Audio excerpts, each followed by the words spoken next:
Fala, meu lindo! Linda!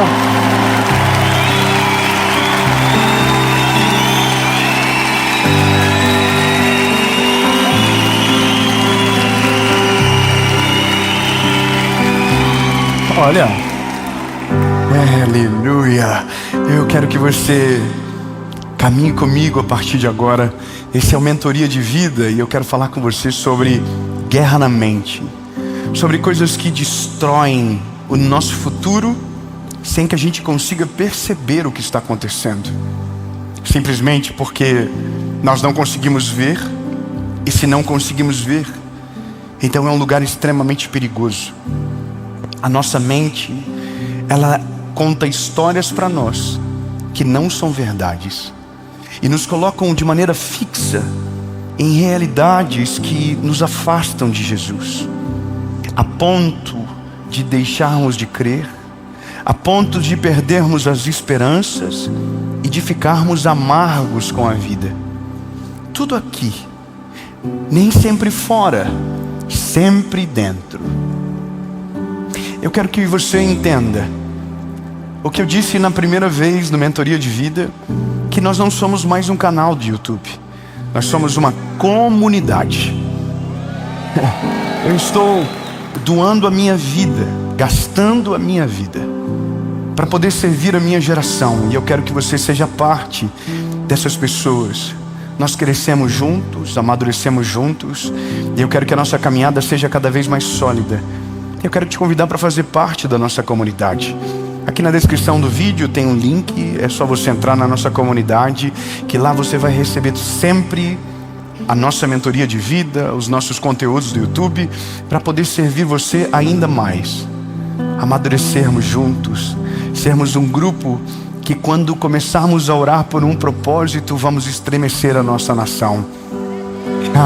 Eu creio nisso. Eu creio num exército de influência.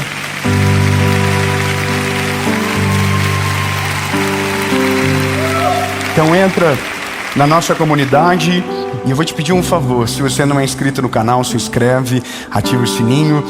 Toda quinta-feira, 7 horas da manhã, tem o Mentoria de Vida. Segunda-feira, 7 horas da manhã, tem uma mensagem no nosso canal do YouTube para você.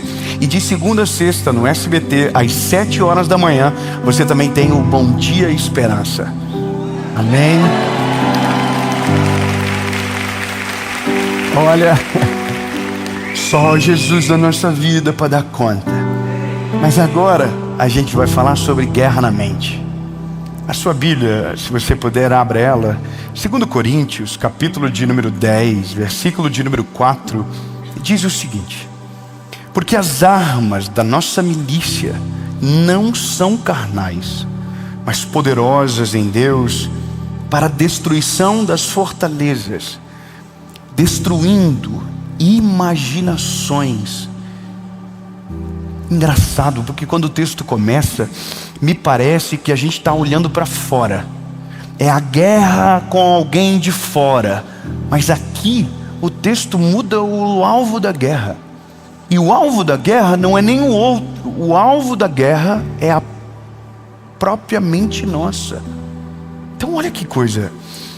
Destruindo imaginações e toda a altivez que se exalta contra o conhecimento de Deus, e levando cativo todo o pensamento à obediência de Cristo. Eu quero que você divida isso em 3 pontos. Olha, eu vou ler de maneira pausada. Destruindo imaginações. O que é imaginação? Imaginação é uma projeção de futuro que nós fazemos. Então a Bíblia está dizendo que essa nossa guerra, ela é para destruir imaginações, não é sonhos. É imaginações, projeção de futuro que a nossa mente faz, baseada na nossa realidade presente. Ok? Então eu vou ler de novo. Porque as armas da nossa milícia não são carnais, mas poderosas em Deus para a destruição das fortalezas. Onde que estão as fortalezas? Na mente. Então você destrói as fortalezas, o que você vai encontrar? Imaginações. E toda a altivez que se exalta contra o conhecimento de Deus. O que é altivez? Altivez é orgulho. Você sabe qual que é a coisa mais perigosa de alguém que vive milagres?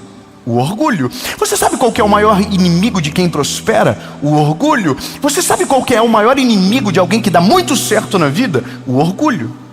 Porque quando nós começamos a pensar que o que somos é porque nós conseguimos, força do braço, porque nós merecemos, então o nosso coração se torna altivo e a nossa mente começa a acreditar que a gente não precisa mais de ajuda.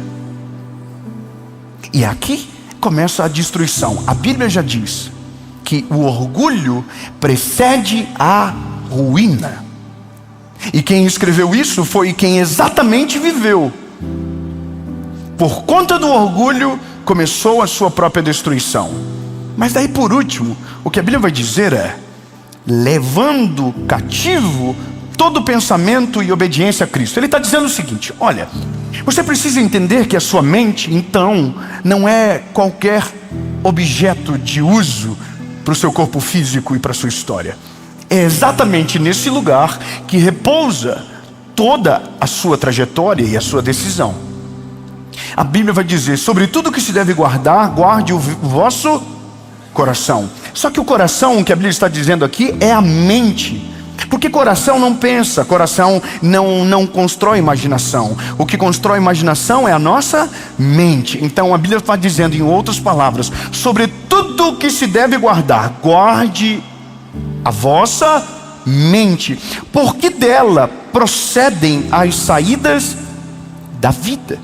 Então o que a gente entende? Olha, se tudo sai daqui, se essa fonte estiver contaminada, o que vai sair daqui vai sair contaminado. Correto? Eu estava vendo um vídeo hoje, por um acaso, hoje, briga de trânsito. O meu algoritmo é meio estranho. De vez em quando meu algoritmo ele entra numa paranoia, que eu não sei se ele quer me seduzir a entrar por outro caminho. Eu não sei de fato o que acontece, mas ele vira um mix de gente estranha, com um acidente, briga de trânsito e... deixa pra lá.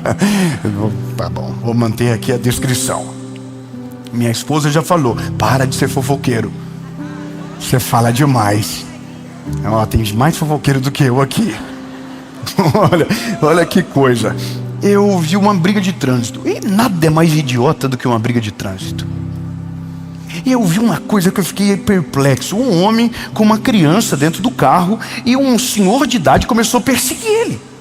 E o homem parava o carro, baixava o vidro e falava: vamos na mão nós dois, vamos na mão nós dois. E o cara que estava dirigindo falou assim: rapaz, eu tô com a minha filha aqui, tu é doido, não sei o que. E ele cortava a frente e disse: vamos, não sei o que, pá. E eu, meu Deus, eu não consigo sair do vídeo, que eu sou curioso.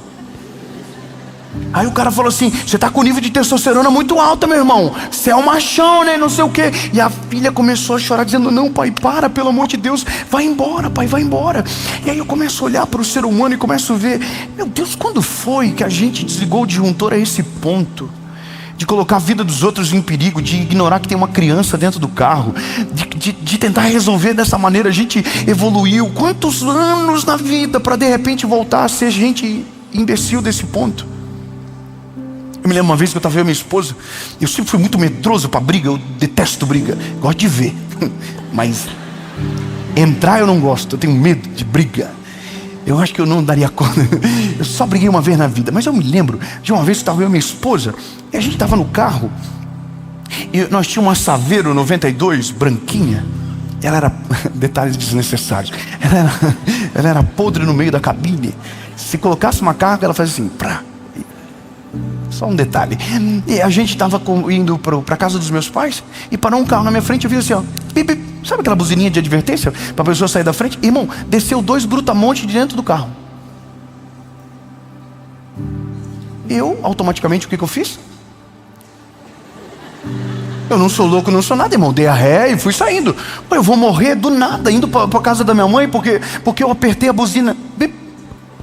Então eu começo a perceber que alguma coisa está errado. E aí eu vou de um extremo a outro. Eu vou de um extremo a outro quando eu olho para alguém que desonra o pai. Quando eu começo a olhar para alguém que consegue ser, estúpido com a pessoa que dedica a vida para ela. Eu começo a ver gente destemperada na sua vida natural. Eu começo a ver tudo e eu começo a pensar, gente, isso tem alguma coisa errada no nosso tempo. O que de repente levou a gente a um destempero tão grande que qualquer coisa rompe a nossa razão e a gente se torna animais? O que faz um pai abusar de uma criança, bater de maneira violenta? O que faz uma mulher? O que faz um homem que trai a esposa? O que está acontecendo com a nossa mente que de repente os valores foram embora e a gente do nada vira a chave e diz, quem eu sou? A loucura do nosso tempo é olhar para as pessoas e entender que às vezes nem ela mais lembra quem são, porque foram infectadas na sua mente, colocaram mentiras, e eu começo a ficar muito preocupado com a minha geração, porque eu começo a olhar para gente que ama Jesus, gosta das coisas de Jesus, vê os vídeos da mensagem, mas tem uma vida totalmente perdida. Que loucura é essa que a gente está vivendo? Que eu sei o que precisa ser feito, mas ignoro, coloco uma barreira, uma fortaleza na minha mente que diz, não, eu fazer não dá nada, eu posso continuar vivendo do jeito que eu quero, que está tudo certo. Sabe o que é isso? Não adianta ter toda a ciência do mundo se tiver uma fortaleza protegendo a nossa tomada de decisão.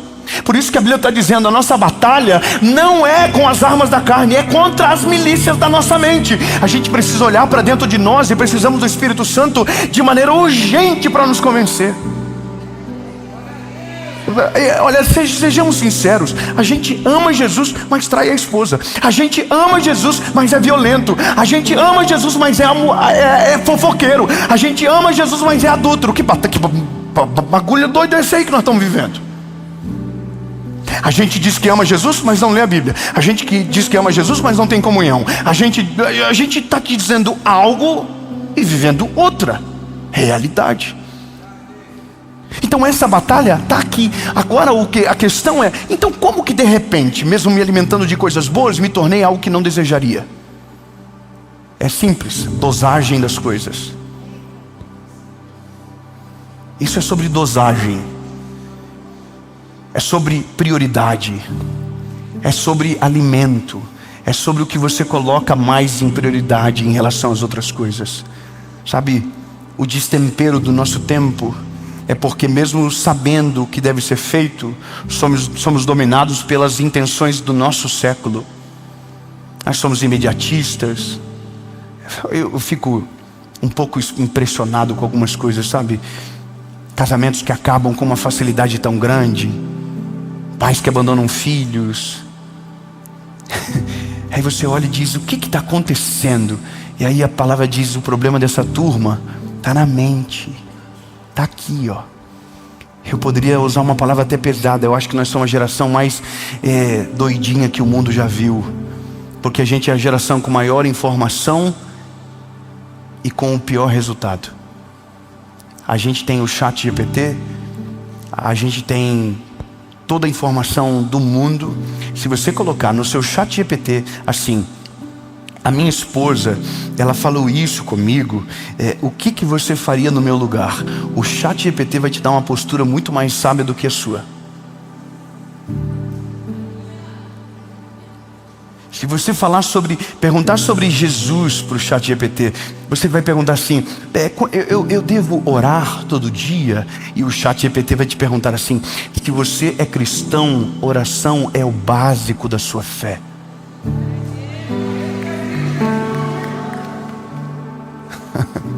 Se você perguntar assim, eu sou cristão, eu devo falar palavrão?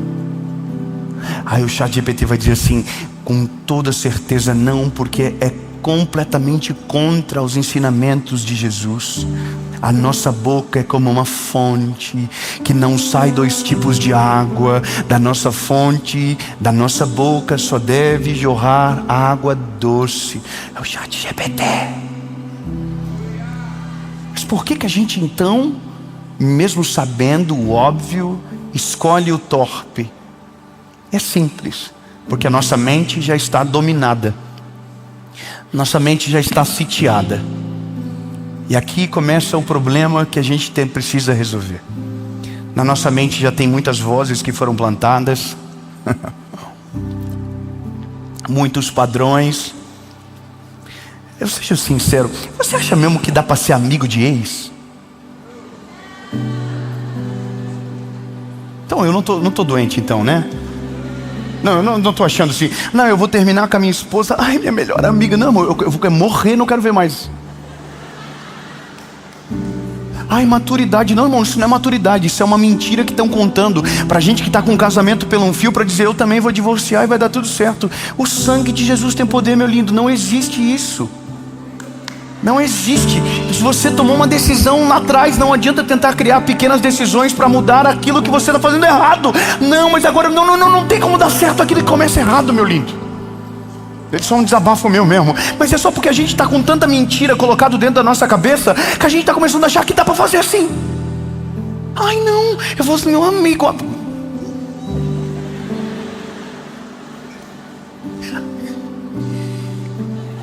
Ai, Senhor, eu quero ser melhor. Eu prometi para mim que eu vou melhorar esse ano, mas eu não consigo não olhar para esse tempo e ficar assustado. Pergunta para o seu filho: ô filho, o que você acha do pai separar da mãe? Mas o pai e a mãe prometem, nós vamos continuar amigos. O teu filho vai dizer assim: mãe, eu não quero vocês amigos, eu quero vocês junto na nossa casa, lutando pela nossa família, passando por cima do orgulho, sabe, levantando a cabeça, vivendo. Eu quero que vocês fiquem juntos. Então, é só porque estão colocando mentiras na nossa cabeça, lindo. Como que a gente vence isso? Tira essas vozes de uma vez. Dá um reset na mente. Eu me lembro da época da faculdade que nós tivemos uma aula sobre os elementos da comunicação. Os elementos da comunicação são emissor, receptor, mensagem, código. Tá, vou melhorar.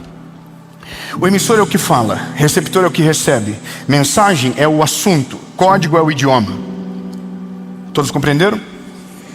Então nós temos como servos de Jesus um emissor principal. A voz dele precisa ser a principal dentro de nós. Qual é o nome dele? Jesus. Vamos de novo, porque tudo que é ensaiado fica melhor. Qual é o nome dele? Uau. Então se ele é o emissor, a gente é o receptor. Quem é o receptor? Nós. Emissor, receptor. Então ele vai se comunicar conosco através de uma mensagem, nos enviará uma mensagem. A mensagem de Jesus, ela vem palavra. Tudo que está fora da palavra rejeita. Tudo que tentarem acrescentar aqui rejeita. Deus cumpre e vela pela sua palavra. Não dá para atualizar, não dá para dar upgrade, não dá para dar upsell. Tudo que a gente precisa na vida já foi escrito, está programado, e se você cumprir, não tem como dar errado.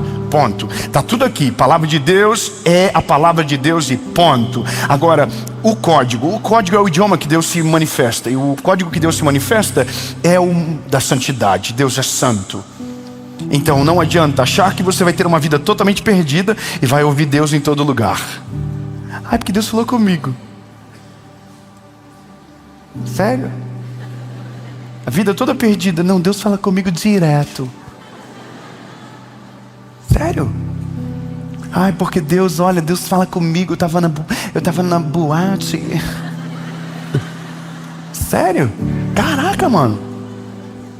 Irmão, eu não acredito que Deus não possa falar, mas tenho uma dificuldade de acreditar que Deus fala sempre. Às vezes é só a voz da nossa cabecinha nos enganando, dizendo: vai, de boa, faça tudo o que você quiser, assinado. Faça tudo que te deixa feliz. Nossa. Ai, Deus falou comigo que é para eu ir.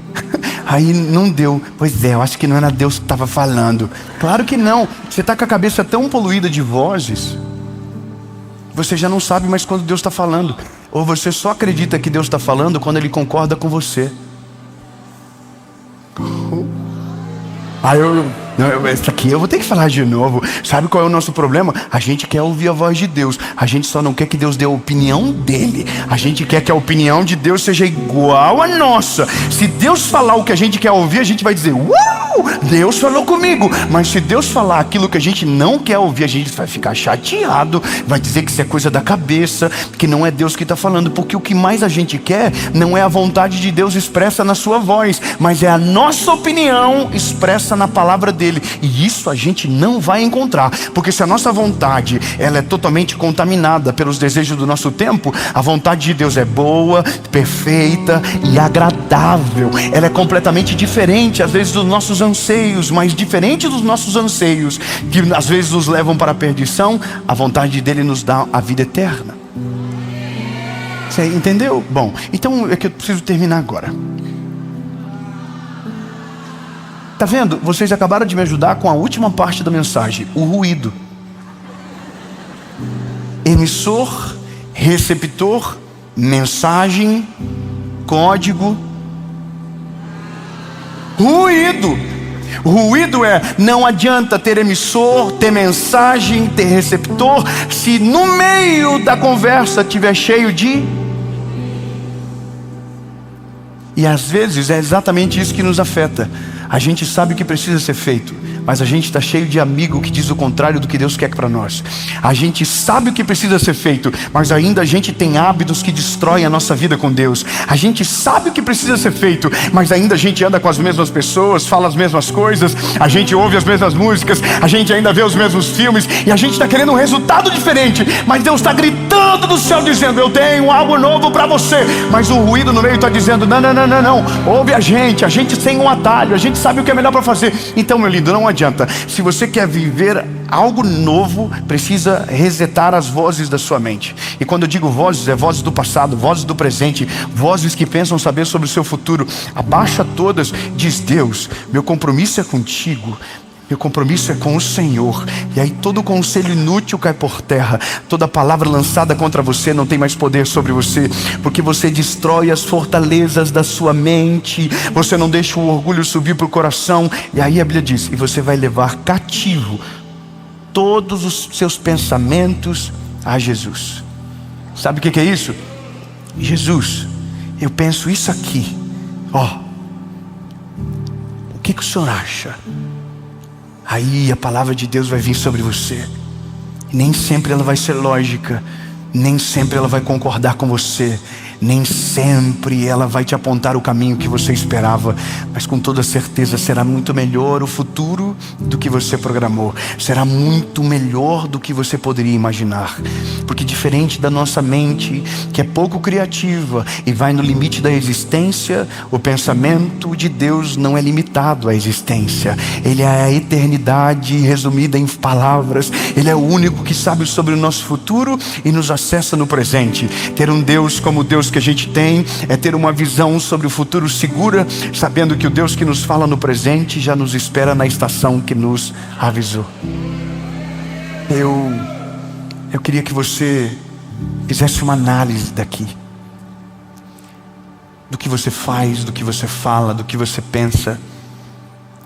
Porque não adianta, lindo, Deus tem coisas incríveis para todos nós. Deus não tem filhos preferidos, mas existem coisas que Deus vai gritar do céu e a gente não vai ouvir na terra, de tanto ruído que a gente tem na nossa mente.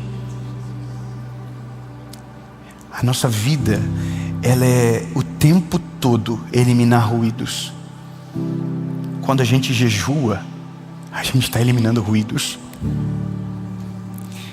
Quando eu vou para baixo de um pé de árvore, sento num banco para falar com Jesus, não é só para ouvir a voz dele, é para eliminar os ruídos da minha mente.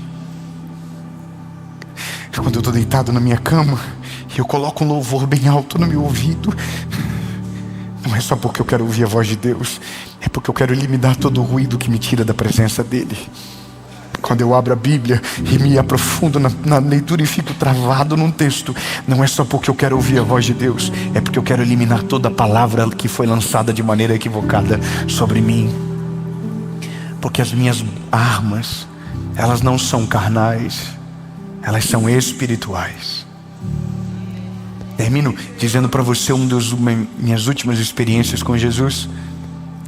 Eu tô no banho, e para que ninguém imagine nada, eu tomo banho de roupa, que ninguém pode falar isso, diz que a pessoa imagina, mas então já, pronto, é roupa comprida, manga longa.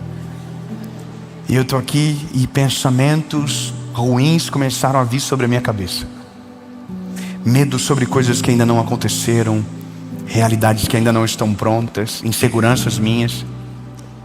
E aí, irmão, de repente desceu um negócio do Espírito em mim, uma loucura. Eu coloquei a mão na minha cabeça assim, falei: eu te repreendo agora, inimigo. Já pensou se eu manifesto dentro do banho, irmão? Como que eu mesmo me repreendo? Irmão, eu comecei a orar com uma autoridade, falei: sai agora todo pensamento maligno, tudo aquilo que tenta roubar a paz do meu coração. Jesus, eu repreendo agora todo pensamento contrário, e o sangue de Jesus te fazer. Irmão, às vezes a gente vai ter que fazer papel de louco para tirar todo o ruído da nossa mente, porque quando a nossa mente está sem ruído, a voz de Deus tem acesso ao nosso coração de uma maneira extraordinária. Jesus, muito obrigado, porque o Senhor nos sacode na cadeira hoje. Nossa mente não vai ser escravizada por pensamentos que não provêm de Ti. Nossa mente não vai ser escrava de nada aquilo que não proceda da Tua presença. Deus, no nome de Jesus, Pai, liberta nossa mente, não deixa a gente preso em sentimentos, em estações equivocadas, mas nos leva para o centro da Tua vontade, em nome de Jesus, amém.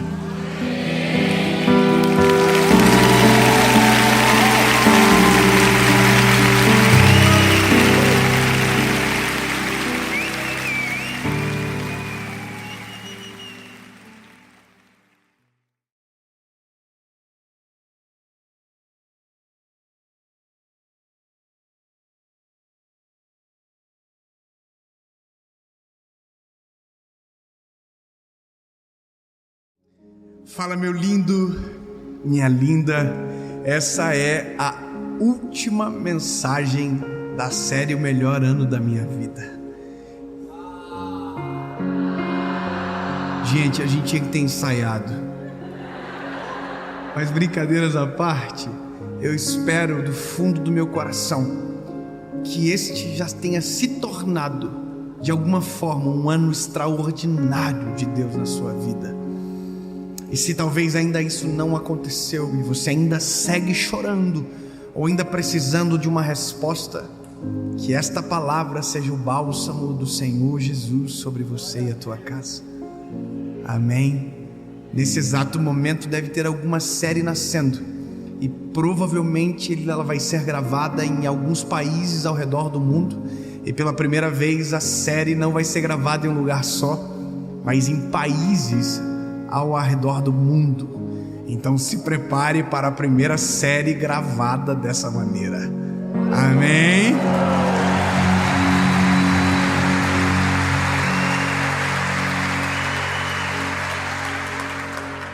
Uau! Se você ainda não é inscrito no canal, meu lindo, por quê? É pessoal? Se inscreva no vídeo, ativa o sininho. Toda segunda-feira, sem falhar, tem uma mensagem para você. Curte a mensagem, manda para todo mundo que você ama. Não deixa de comentar aquilo que Deus falou com você. Amém? Vamos pro vídeo.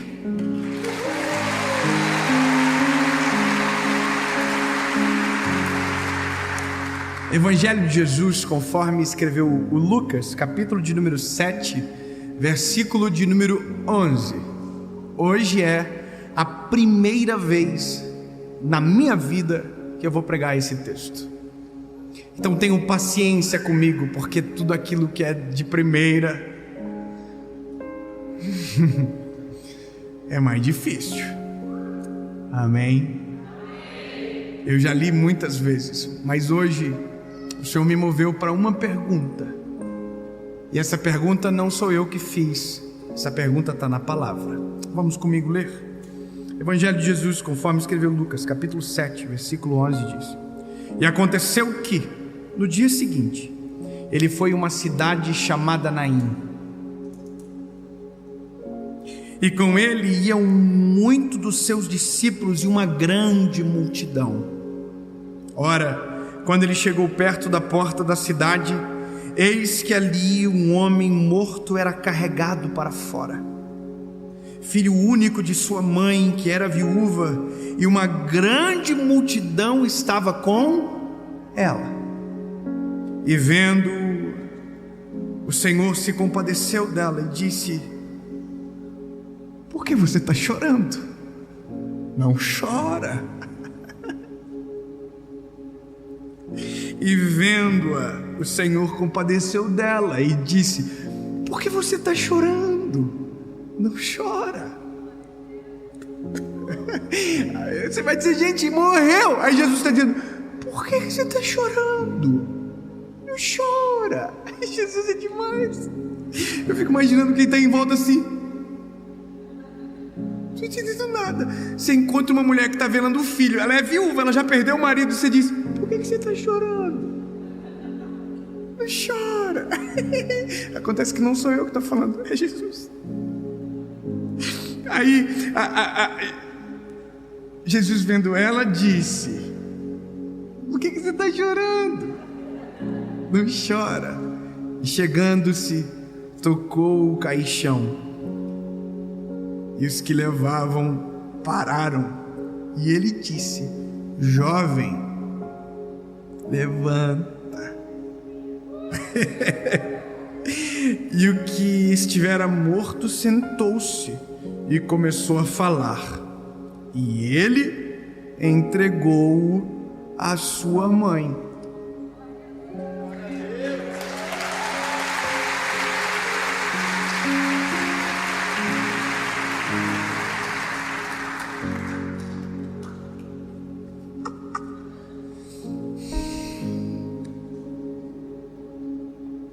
Existem alguns detalhes muito ricos nisso tudo, não é? Primeiro é que Jesus está cercado por uma multidão e pelos seus discípulos, e parece que isso é visível aos meus olhos. Imaginar a cena: Jesus rodeado de uma multidão, rodeado de discípulos, até porque essa era a praxe do contexto de Jesus. Jesus era o homem mais famoso daquele tempo, Jesus é o homem mais famoso da história, Jesus é o homem mais famoso do nosso tempo, e é tudo sobre ele, só para ficar claro. Só que aqui você tem que entender que era novidade, Jesus era novidade. Sabe o que é uma novidade? Quando tem uma novidade, todo mundo quer estar perto para ver. E Jesus era essa novidade que todo mundo queria estar perto para ver. Todo mundo queria ver o que ele fazia, porque ele é poderoso. Então você imagina que ficar no lado dele devia ser uma cena maravilhosa, hora após hora, minuto após minuto. E se eu fosse a multidão, eu queria me tornar um discípulo, porque multidão vai até uma parte, o discípulo segue junto até o final. Saúde.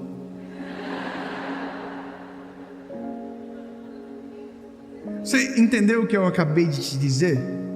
Se eu faço parte da multidão, meu desejo é que eu me torne um discípulo, porque multidão vai até uma parte, e o discípulo caminha junto para sempre. Não é sobre isso, mas eu quero que você entenda que chega um determinado momento que você tem que escolher o que você é e quem você quer ser. Quem você é? Você é multidão, você é um discípulo. Porque se você for ainda uma multidão, bebê, está na hora de se tornar um discípulo e viver isso para o resto da tua vida e para sempre. Amém? Sem empolgação, porque ainda tem uma treta acontecendo. Jesus está entrando numa cidade chamada Naim. E quando Jesus está entrando na cidade, tem uma mulher, cujo qual a Bíblia diz que ela é viúva, ou seja, ela perdeu o marido, só que agora ela também perdeu o filho. Então é uma mulher que não tem marido, que agora não tem filho, e que a Bíblia diz que a cena é ela saindo da cidade aos prantos. Ela está indo para um cortejo fúnebre, ela está indo sepultar o filho, porque para ela o filho não tem mais esperança, afinal de contas ele está morto. Então o que está morto a gente sepulta, a gente esquece, a gente apaga, acaba. Então ela não está sozinha, junto com ela tem uma multidão também, o que me leva a crer que a viúva era importante, e que o contexto dela fazia com que aquela notícia da perda do filho se espalhasse e comovesse muita gente. Então eu posso crer que, pela lógica, não é só ela que está chorando. Quem está junto chora junto. Quem segura o esquife ou o caixão chora junto. Então você imagina que de um lado vem uma multidão em festa, celebrando, regozijando, vendo o Criador, o Mestre Jesus, e de outro lado é uma multidão que está experimentando a morte, que está experimentando o luto, a dor, e as duas multidões se encontram, uma de luto e outra em festa. A pergunta é: o que acontece quando uma multidão em luto se encontra com uma multidão em festa? Até porque aqui a festa tem um motivo, e o motivo é quem está guiando a multidão. E aí a Bíblia diz que Jesus olha para a viúva. Entenda, é uma das poucas vezes aonde Jesus vê o doente antes do doente enxergá-lo. Você está entendendo o que eu estou dizendo para você? É uma das únicas vezes aonde o milagre foi unilateral, partiu exclusivamente de Jesus. Jesus não foi provocado, Jesus se provocou. Jesus olhou para a viúva de Naim, a Bíblia diz que ele compadeceu-se dela. E aí Jesus chegou até ela e fez a pergunta mais absurda que alguém poderia fazer: por que você está chorando? E essa pergunta me incomodou, porque é óbvio o motivo, é óbvio porque ela está chorando. E nós também temos essa percepção às vezes sobre nós. Para nós é óbvio porque a gente está chorando. Então a resposta está na ponta da língua. E quando a viúva vai responder, Jesus já diz: não chora. Ela ia dizer: meu filho. Ai, Jesus, não chora. Ela podia dizer: não, é porque antes do meu filho eu perdi o meu marido. Jesus, não chora. Como assim? Não chora? Meu filho ainda está morto, a multidão que está comigo ainda está chorando, eu estou indo sepultar o meu filho, meu marido não tem mais como voltar. Como assim não chora? E aí Jesus diz: não chora. Olha para mim, por que você ainda está chorando? Será que você ainda não entendeu que o que acabou de acontecer vai mudar a sua vida para sempre?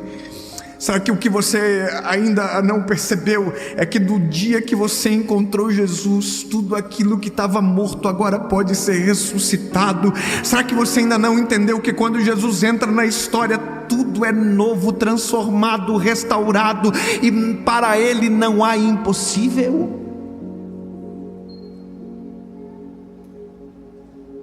Por que você ainda está chorando? Jesus olha para a mulher e diz: minha linda. Está na Bíblia minha, ele diz isso: minha linda.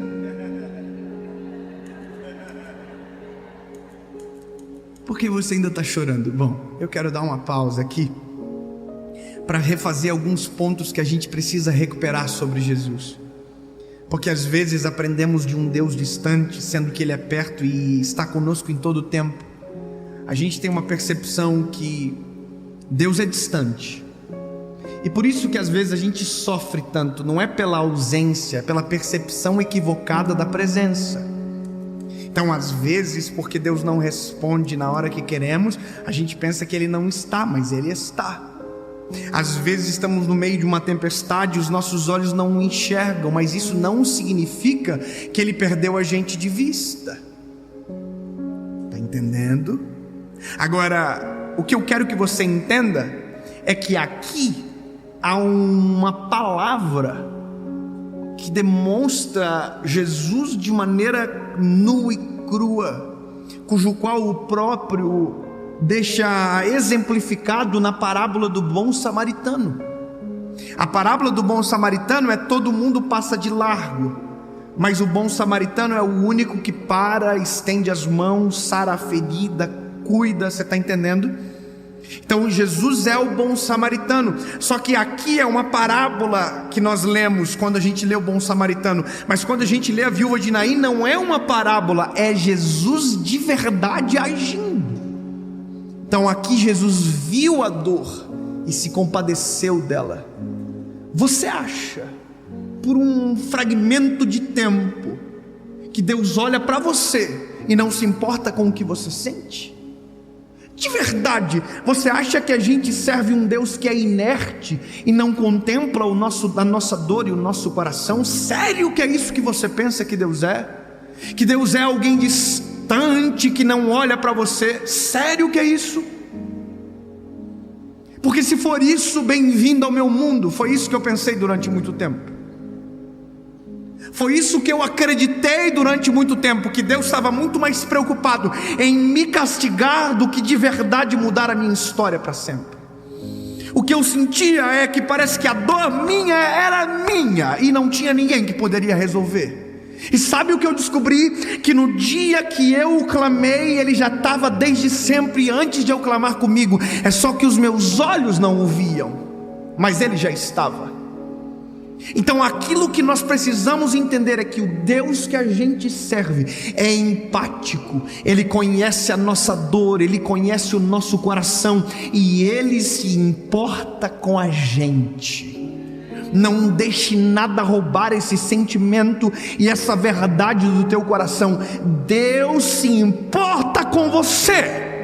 Existem teologias que afastam o amor e a misericórdia de Deus sobre o seu povo. Irmão, o sangue de Jesus tem poder com teologias azedas que afastam o Criador de nós.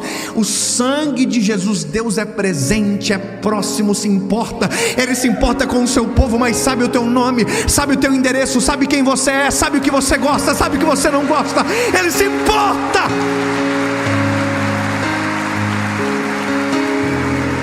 Não venha com esse papo comigo não, irmão. Já tentaram isso comigo várias vezes. O que tu prega é doce demais, irmão. O evangelho, ele é doce sim. O evangelho é perfeito sim. O evangelho é Jesus amando o ser humano de uma forma tão constrangedora que não tem como fugir. E isso é graça. Nós não merecemos, mas somos amados de uma maneira absurda, a ponto de alguém entregar o filho na cruz do Calvário. Não venha me dizer que eu não fui motivo desse enredo todo. Jesus morreu na cruz por mim, sim. Morreu na cruz por você, sim. Foi a tua dor que o levou para a cruz, foi o teu pecado que o levou para a cruz. Ele obedeceu o Criador, mas foi por amor a mim e a você, a gente. Ele podia ter feito tudo de novo, mas escolheu recuperar você. Eu vou falar para sempre a mesma mensagem, irmão. Não venha tentar azedar eu não. Não venha tentar azedar, porque você pode me apresentar um Deus segundo o qual a tua experiência, mas se for por experiência, meu lindo, aí eu vou fazer você chorar. Porque as experiências que eu tenho com Deus são as mais extraordinárias. O Deus que faz a chuva parar, o Deus que abre, o Deus que muda, o Deus que transforma, o Deus que dá vida, o Deus que cura, o Deus que liberta, o Deus que purifica. Tudo isso está disponível, mas só vive quem busca, quem clama, quem bate. Por isso que a pergunta de Jesus, ela é tão interessante. Porque pode não ter resposta para nós, mas para Ele não tem sentido nenhum, a gente está chorando ainda. Sabe o que Jesus está dizendo para a mulher, para a viúva de Naim? Ô linda, eu cheguei. Não, peraí. Jesus, vamos lá. Jesus é Jesus, top, curava geral. E agora Jesus deu de cara com uma mulher que está com um filho morto. Só que a mulher não reconheceu o que está rolando aqui. Aí, por isso que Jesus disse: ô linda, por que você está chorando ainda? Eu cheguei.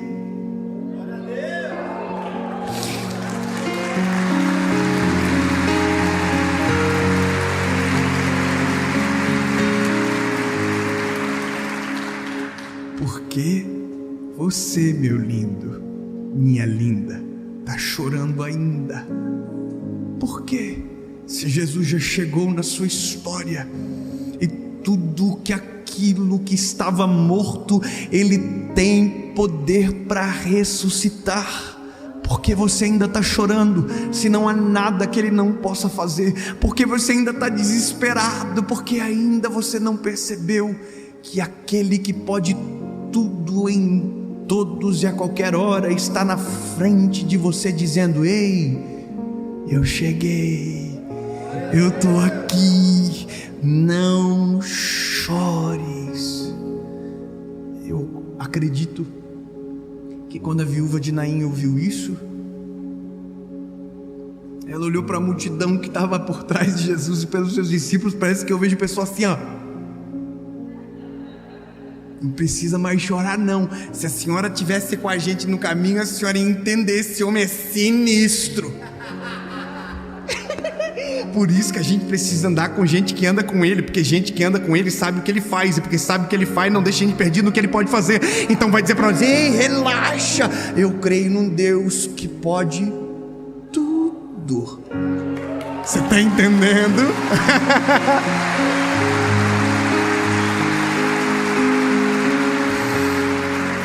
A viúva de Naim está aqui, mas o filho está aqui. Jesus, não chora. Aí a multidão: ei, precisa chorar mais não, confia,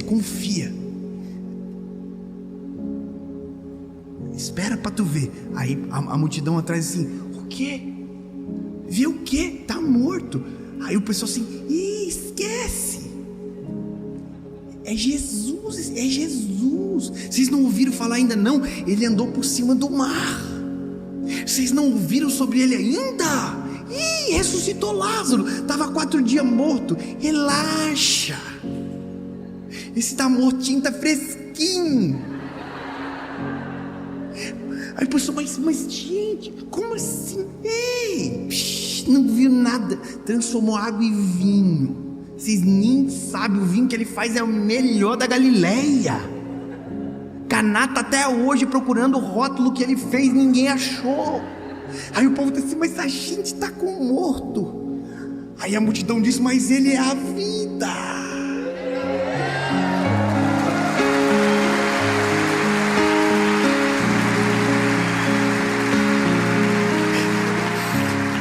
Ele é o Verbo de Deus encarnado. E se Ele chegou na história, a morte não subsistirá. Por que você está chorando ainda? Não chora. Eu cheguei. Jesus foi até o esquife, tocou, falou assim: ei, levanta, menino. A multidão que estava chorando falou assim: E a multidão que estava do outro lado falou assim: E tinha como ser diferente? Ele é maluco? Ele é muito top. Quer dizer, o que para uns às vezes é loucura, para outros pode ser normal. Vou te falar uma coisa, meu lindo. A gente aqui, se alguém fala assim que Jesus cura de câncer, a gente às vezes é difícil de acreditar, né? Mas se eu te falar que eu conheço um médico que para ele é normal ver Jesus curar de câncer um monte de gente, porque ele ora pelo paciente, ele faz o remédio, faz todo certinho, tratamento top, mas ele já viu o milagre, que ele sabia que como médico não podia fazer nada e Deus curou. Então você falar para ele que Deus cura câncer, para ele fala assim: sério? Sabe o que eu quero que você entenda? É que a partir do momento que Jesus chega na tua história, o extraordinário chega junto, o milagre chega junto, o impossível, que para você é impossível, é aniquilado na hora que ele chega, porque nele todas as coisas são feitas. Ele é poderoso para fazer muito mais além daquilo que a gente pode pensar, imaginar. Então quando ele chega, você pode ter certeza que a partir dele é tudo diferente do que tudo que você viveu antes de ele chegar. E por isso que ele perguntou para a mulher: por que você está chorando? Sou eu. Curou o menino. Curou não, né? Ressuscitou. O menino levantou. A viúva olhou e falou: oi filho, top. Você imagina a festa? Sabe qual que é a graça de tudo? É que chegou uma multidão em festa e outra estava em luto. E no final deve ter virado uma multidão só. Só que agora o luto perdeu para a festa. Porque todas as vezes que Jesus chegar na história, quem vai ganhar é Ele.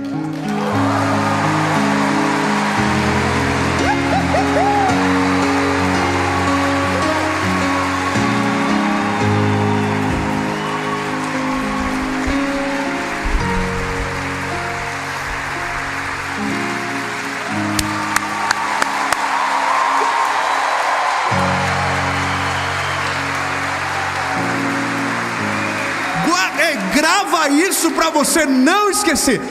Todas as vezes que Jesus chegar na parada e tiver impossível, morte, dor, angústia, tristeza, pânico, esgotamento, depressão, tudo que você pensar de ruim, se Ele chegar, quem vai ganhar é Ele.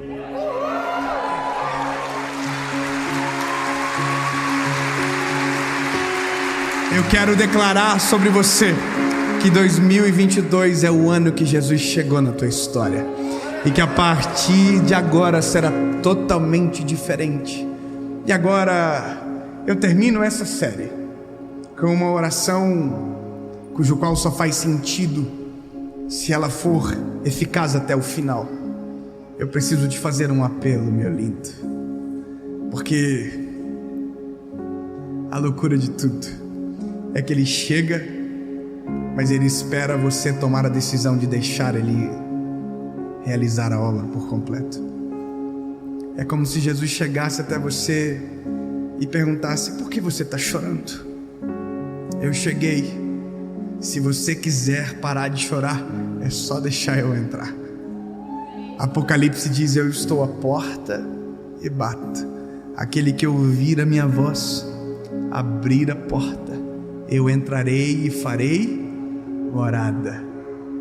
Está na hora de você viver isso, meu lindo, na sua vida.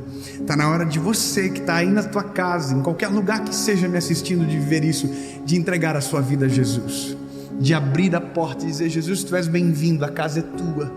Faz aquilo que o Senhor deseja. Chega de viver sozinho, chega de chorar, chega de carregar peso, chega de viver aquilo que o Senhor não quer que eu viva. Entra, toma conta, a casa é tua. E essa decisão muda tudo. O que eu preciso fazer? Meu lindo, você não precisa fazer nada, porque tudo já foi feito. O preço já foi pago, o sangue já escorreu no madeiro, Ele já morreu, Ele já ressuscitou, está tudo pronto, tudo pago. Então o que eu preciso fazer? Simples.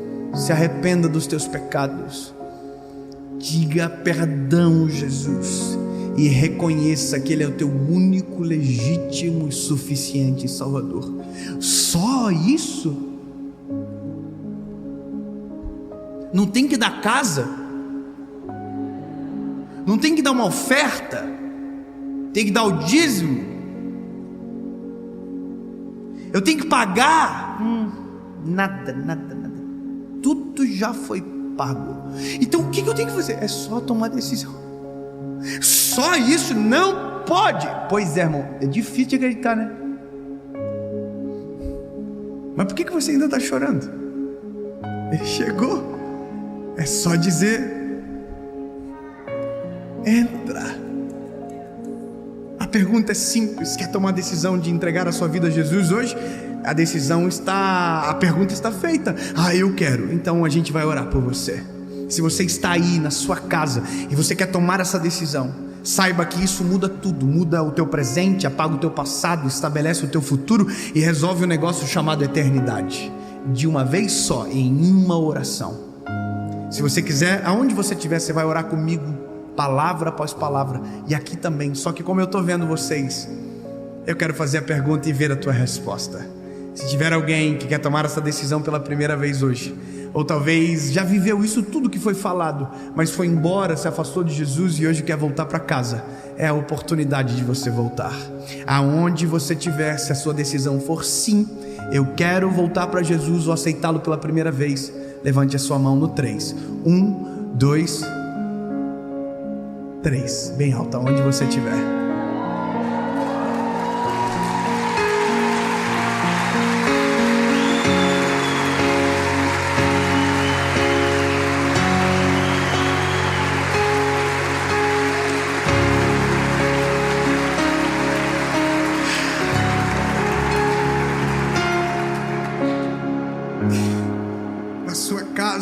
aonde você estiver tomando essa decisão, aqui comigo, ore comigo, palavra após palavra, diga: Senhor Jesus, eu me arrependo de todo o pecado, da minha distância de Ti, mas hoje eu me entrego, eu me rendo aos Teus pés. Tu és meu único, legítimo e suficiente Salvador. Querido Deus, escreve meu nome no livro da vida. Eu nunca mais serei igual. Eu sou teu, hoje e para sempre, em nome de Jesus. Prepara a melhor festa que você puder, em nome de Jesus. Amém.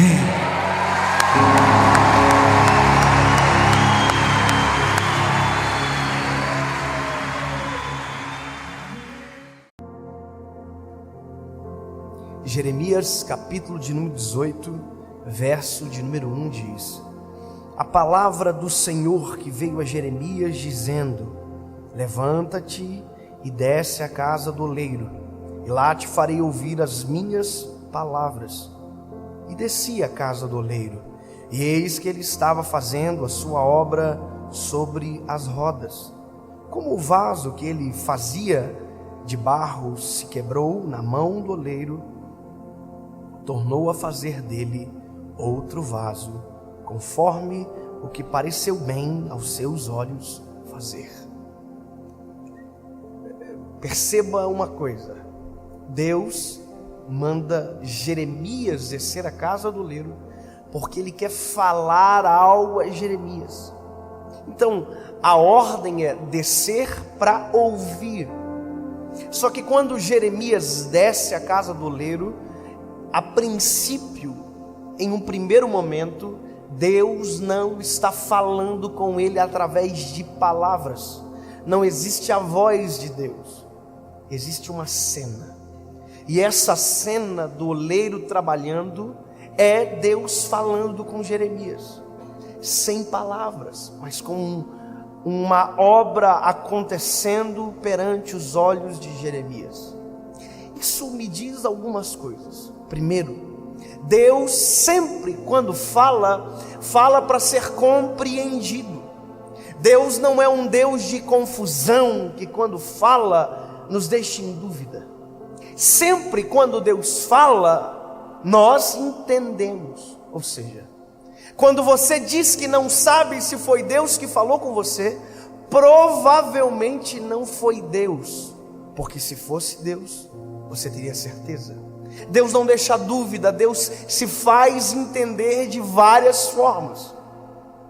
Quando Deus fala através de Jesus no Novo Testamento, quando é Cristo falando, Cristo se utiliza de parábolas. Por quê? Porque queria ser compreendido.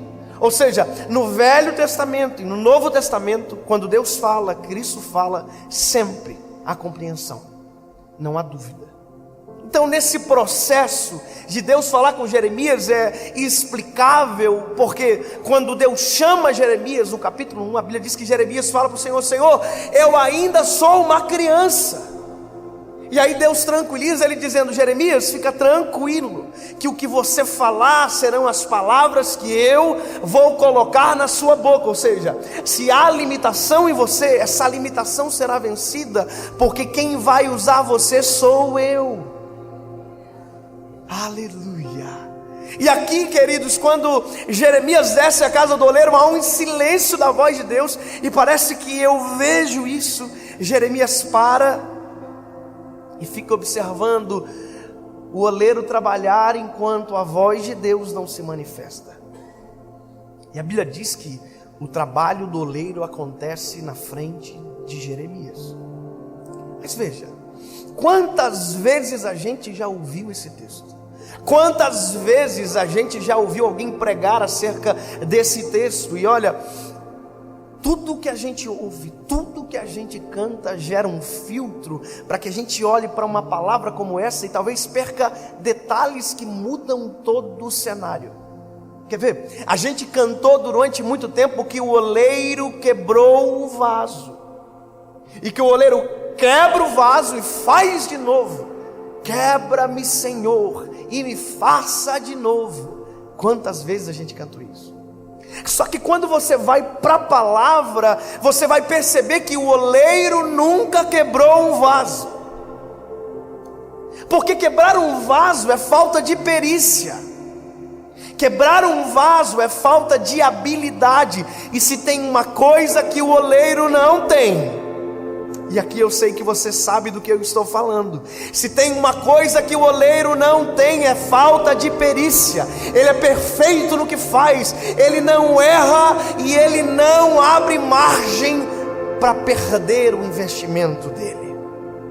Ou seja, se o oleiro não quebrou, o que aconteceu? O texto diz: o vaso quebrou-se na mão do oleiro.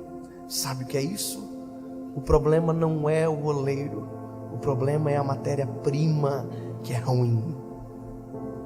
O problema não é a habilidade ou inabilidade do oleiro, não. O problema é que a matéria-prima é barro, e barro é barro. Aliás, o que me alegra é saber que o oleiro chama de vaso aquilo que nem ainda vaso é. O oleiro olha para o barro e diz: isso aqui é vaso. Enquanto todo mundo olha para barro e chama de barro, o oleiro diz: isso aqui para mim é vaso. Ou seja, ele é o único que olha para aquilo que todo mundo despreza e diz: não, é vaso. Mas não tem formato de vaso, mas eu sei fazer, eu sou o oleiro. Então, essa é a primeira fase. O oleiro pega o barro, pega algo que ninguém valoriza, que está no chão, coloca sobre as rodas. A roda começa a mexer, ele molha as mãos e começa a trabalhar no barro.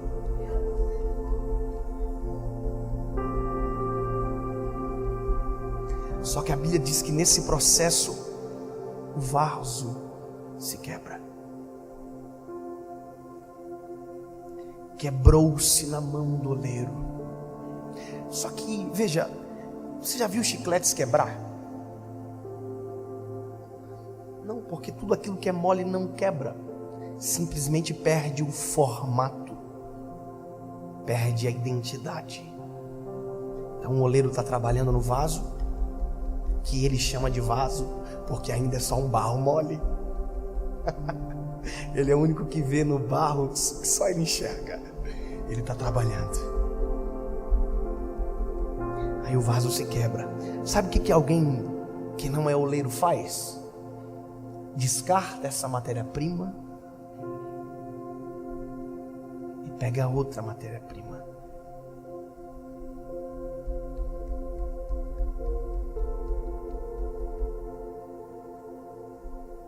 Mas a Bíblia diz que o oleiro não.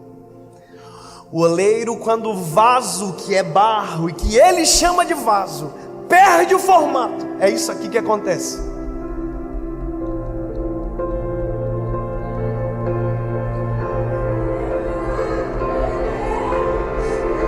Ei, o lugar para perder o formato ou para quebrar como você quer é na mão do oleiro. Porque se você quebrar fora da mão do oleiro, você vai ser visto como todo mundo te enxerga, barro. Mas se você quebrar na mão dele, ele olha e diz: vou fazer novamente um vaso de novo.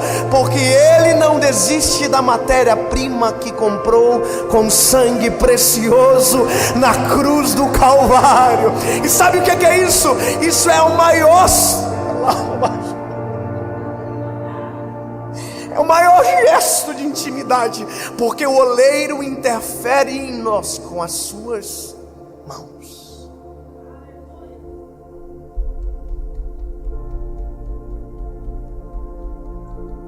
Quebrou?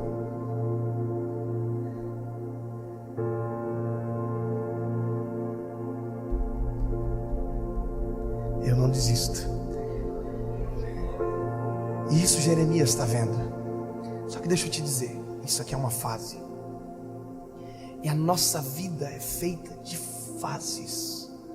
Fases nas mãos do oleiro. Porque veja, esse vaso ainda não pode ser colocado nada dentro dele.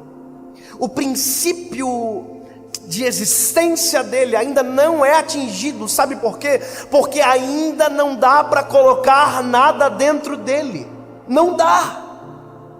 Porque ele ainda está mole. E Paulo vai dizer: tendo porém tesouros em vasos de barro. Qualquer coisa que for colocada dentro dele agora adere a ele. Isso é o maior perigo da gente, quando aquilo que a gente recebe adere a nós. Você já viu gente que mal começou, já está se achando? Já viu gente que pregou uma vez, já se acha melhor do que o outro? Você já viu gente que porque canta melhor, acha que é melhor do que alguém? Eu sou melhor. Você é vaso igual a todo mundo. O que muda é o que tem dentro. E o que tem dentro não é seu, é dele. Só que veja, é por isso que a gente precisa respeitar as fases. Aqui, só porque tem formato de vaso não significa que é vaso. Só porque tem formato de vaso não significa que está pronto. E a gente tem que ter essa percepção.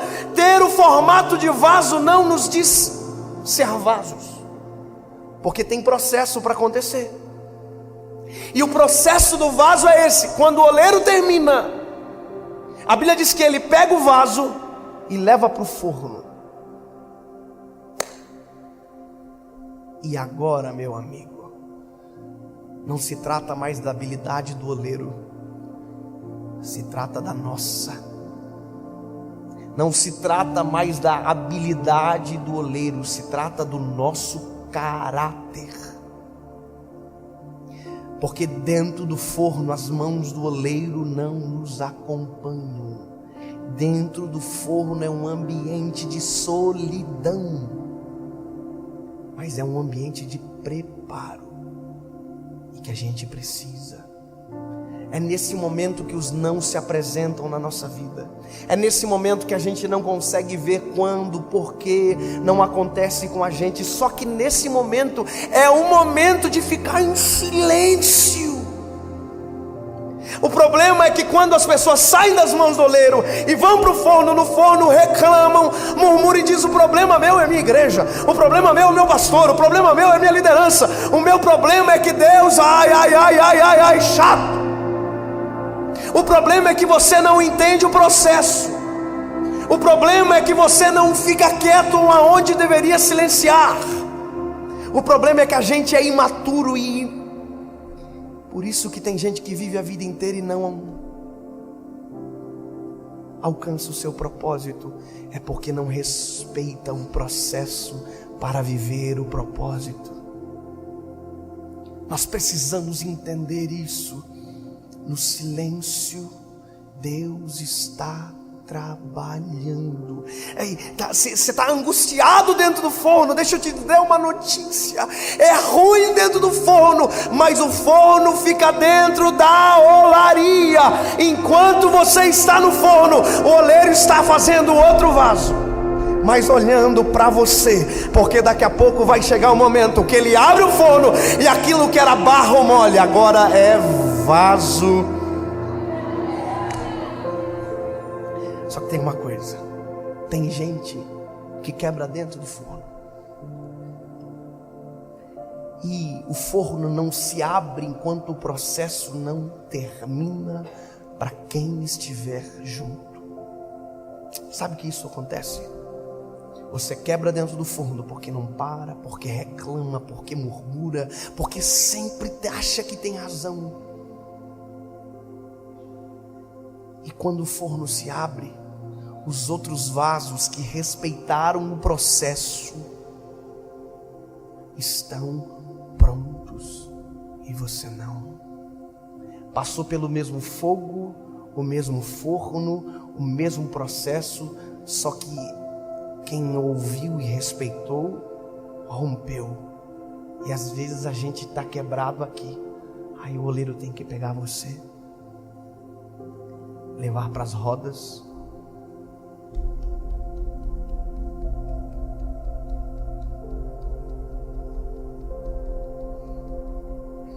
e talvez aqui vai ter que quebrar, porque aqui você já não é mais aquela matéria-prima fácil de lidar, você já está rígido, mas quebrado.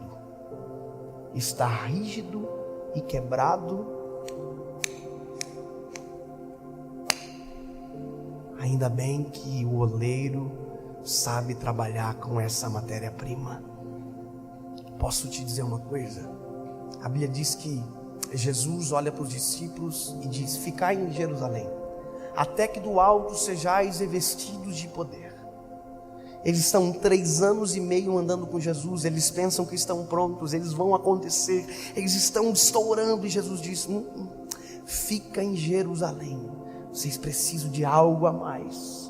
Atos capítulo 1 versículo 8 diz: e recebereis virtude do alto, e serão as minhas testemunhas em Jerusalém, Judeia, Samaria e até os confins da terra. Você prestou atenção? Para você poder sair daqui, você precisa terminar o processo, você precisa de algo a mais. 3 anos e meio andando, foi 3 anos e meio. Judas quebrou e foi embora das mãos do oleiro. Pedro quebrou, mas voltou para as mãos do oleiro. Você está entendendo? Tem gente que quebra e desaparece, tem gente que quebra e diz: não, me leva para as rodas novamente, não desiste de mim. Aí o oleiro diz: é óbvio que eu não desisto de você, vem para cá, barrinho ruim, eu vou te colocar nas rodas e vou refazê-lo. E são 3 anos e meio, trabalhando. Aí quando Jesus vai aos céus, eles vão para o forno.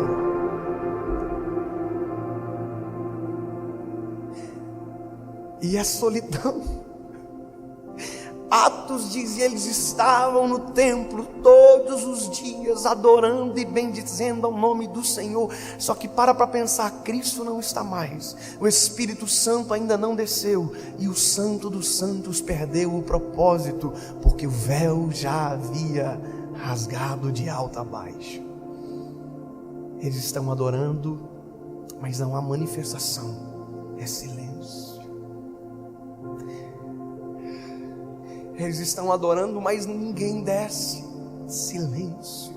Mas Atos capítulo de número 2 diz que eles esperaram, que eles ouviram a voz e esperaram. E porque esperaram, o forno se abriu. Atos capítulo 2. E cumprindo-se o dia de Pentecostes, estavam todos reunidos no mesmo lugar, quando de repente um vento impetuoso encheu o forno aonde eles estavam, e foram ouvidas línguas repartidas como que de fogo. Algo a mais. Pedro negou. Pedro cortou a orelha do soldado.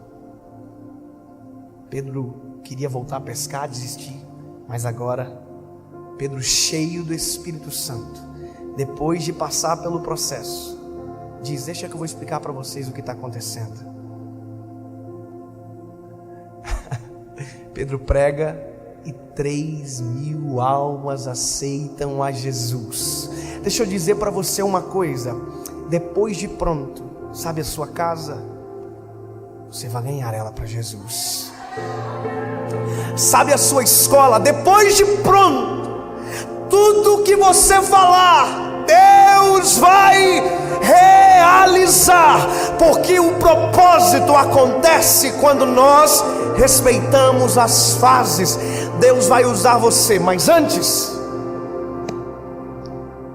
deixa Ele terminar o processo.